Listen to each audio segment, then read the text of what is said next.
هوية مصرية هي نتاج مختلف الحضارات والثقافات والأديان اللي مر بيها المصريين عبر مختلف العصور، واللي بتخلي المجتمع يكون متسامح ومتعدد.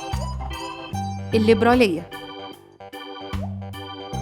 هي نموذج سياسي واقتصادي وثقافي قيمته الرئيسية الحرية والفردية، بيعلي من قيمة الفرد ويرفع من أهميته جوه المجتمع، ويوفر مناخ الحريات اللي يسمح ليك بالتعبير عن نفسك وإبراز قدرتك اللي هتستفاد منها وهتفيد بيها المجتمع.